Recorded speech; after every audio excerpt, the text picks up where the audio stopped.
value of motivation. You start thinking about what motivates people. Stephen Jobs, he's legendary. He was not a nice man. He was rude to work with, except somehow he created this vision. And the workers that work with him talk about having a bubble where it felt like with his leadership, you could do almost anything.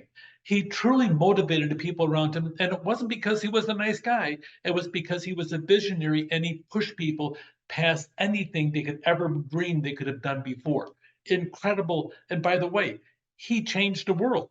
Most of our phones nowadays, really, the technology origins came from Stephen Jobs, and he was not even a techie. He was a guy that has sat there and saw a vision in the future and pushed the techies to do things they never thought were possible. Incredible what's out there. The value of motivation, you can sit down there and have workers' job satisfaction. They claim happy workers can lead to happy customers. They did a series of evaluations. Just, my background for my PhD, I studied the area of motivation.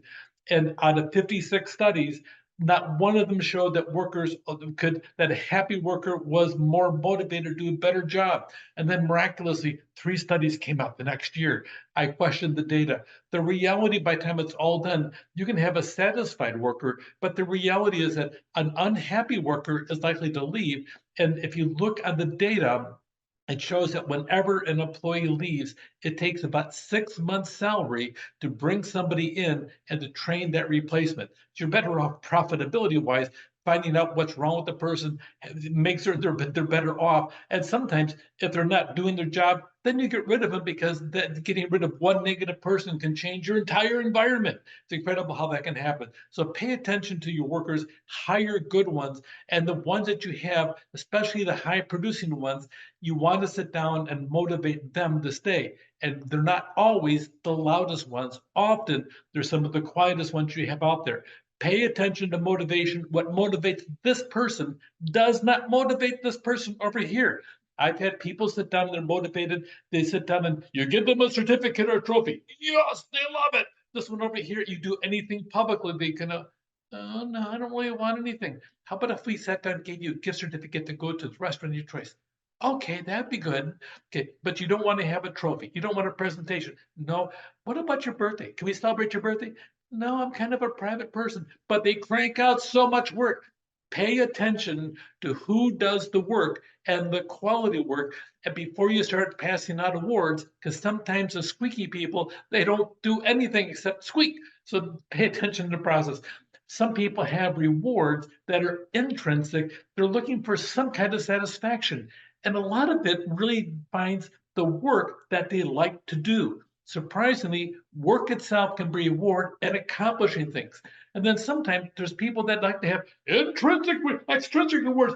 Give me a trip to the Bahamas. Yes, yes. And those people, they have their own methodology rewards. A lot of times you're more extroverted people prefer the extrinsic, and the introverted the intrinsic. Because of our society, we have a tendency to think that a lot of people are extroverts and they're not. We probably really have truly a 50-50 aspect of it, but a lot of introverts, they start putting on the facade of wanting to have the outside stuff primarily to fit in because they realize that the people that speak up the most have a tendency to get rewarded more often. So pay attention to what really motivates them. A good supervisor learns their employees and tries to motivate them the right way. Remember, intrinsic, those inside things that makes them feel satisfied on the outside, and they may not show in the external expression. The extrinsic, the praise, yes, you did a fabulous job. Some people love it. Promotions, rewards, and everything else, the flashy stuff, it just depends what they are. Look on the aspect of what is the motivator, pay attention to them, what's out there. There's also the other part, the scientific management. Really, we call Taylor the father of scientific management. He did time, methods of work, and rules of work, and he studied how a job got performed. Some of it is a matter of, hey, let's pay attention to how you said, so how you work the job. You might have a table over here where you have something finished at this level, and then instead of sitting down there and thinking to put the next step next to it, sometimes they have to get a forklift to haul it across the entire factory. We don't pay attention to what it takes sometimes to actually get the job done. You have to codify to find the right rules in the workplace as to what's good, and then sit down and choose workers whose skills match the rules. Sometimes you hire a fabulous employee, but that employee struggles at a job that they're not skilled at. If they're really a good employee, maybe you need to move them. Sometimes it really works. It depends what skill set you have and how much attention you're paying and how much skill set they have, and are they worth salvaging, or do you need to bring somebody else in? Choose workers whose skill matches the rules. Sometimes, one time I had somebody walked in, I walked into a job and I'm looking at it. We had an executive director who's in charge of construction and purchasing. Now, the skill sets between the two, they're actually a little bit different. Construction is coordinating activities to get things done. And yes, you deal with some purchasing, but purchasing is a whole different type of skill set where you're following, you're tracking purchase orders, your requisitions. It's a different skill set where you're handling teeny tiny details on paper. Construction is having a good sense of negotiating in the process. So by the time it was done, the one person left. When they left, we split the job in half and had a much more productive area because somebody tried to cut corners and save money foolishly and costs us money, really, I feel, long term. So pay attention to who's sitting in what chair. Time and motion studies, they really started underneath Taylor, but then Frank and Lillian Gilbreth are noted for the principle of motion economy. They took a stopwatch, basically just watch what they did. In the process, they're looking as to what people are doing. Every job can be broken down to a series of elemental motions. So what does it take to do this? You break it down into little pieces and then you time them. And it's as simple as watching them. UPS, I have to tell you, I don't mean to sit down and praise UPS, but I've never seen a lazy UPS worker. I know they have them. I don't know where they're at. Pretty much one time I was having, I was during my pathway, I was a trainee for management in a retail organization. And I was, part of my job training was actually bringing in goods, inventorying it, making certain everything was fine in the process. And I talked to everybody. So the UPS driver comes in one day and he says, "Can't talk to you, David. I gotta go." So he's got some guy following him, and the guy's physically got a stopwatch. Click, click, click, and he's timing him. He was timing him to see if they actually did what they were supposed to do. Part of the things they were supposed to do was walk X number of feet per second. He was being timed as to how many feet. He was being watching to make certain when he got off the truck, you're supposed to always get off on your right foot. That actually is in the procedure manual. You're supposed to also carry X number of packages on your bus, on your truck. So you have all that going on. And so by the time you're done, they tell you exactly what to do. They even tell you how to hold your keys. You're supposed to hold your keys in your right hand with your middle finger with the teeth up to insert them properly in the ignition. They tell you all the micro things that's part of scientific management. It is still used and it's still highly effective. UPS no longer has somebody following you. They now sit down and they put something on your belt that sits down, counts the number of steps, and they put cameras in your truck to watch you. You ever see a dirty UPS truck? If you haven't, the reason is that because every single UPS truck is washed every single night.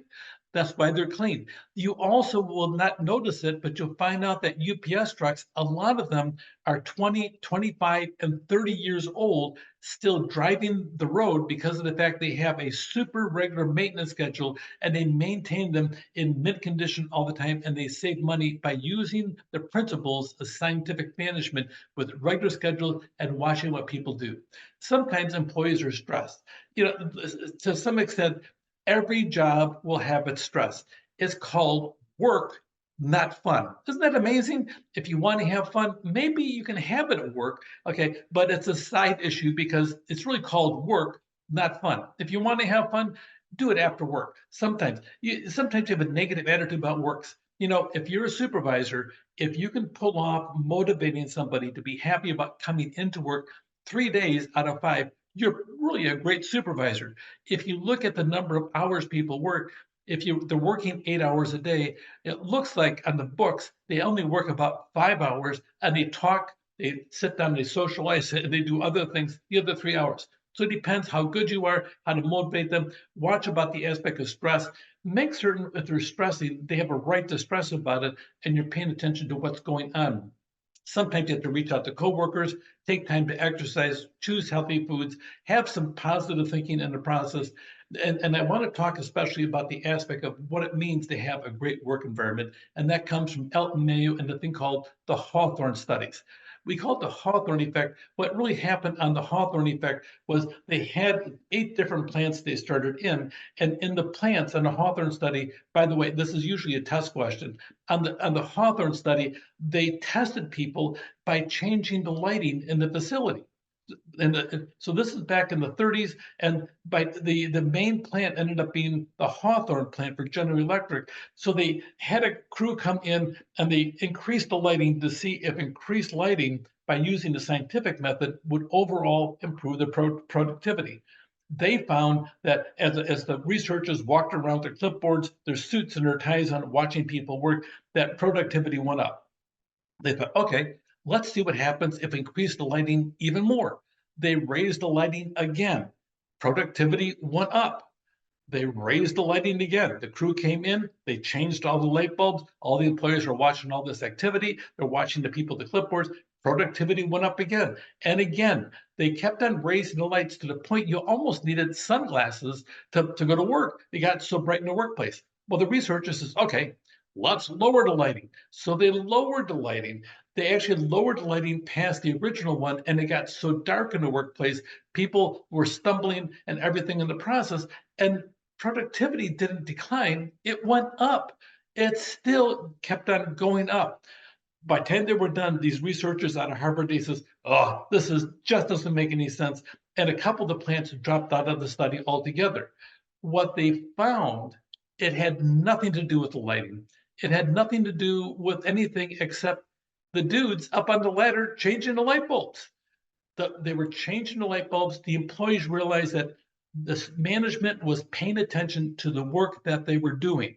So the supervisors, right, they started paying attention, and we had an entire aspect. It's called the Human Relations School of Management, was born out of that whole aspect of pay attention to what the employees are doing, care about what they're doing, ask their input into what they're doing, and all of a sudden you'll have more productivity. It's called the Hawthorne effect. You need to keep that 2 ways. One of them in your notes for this class.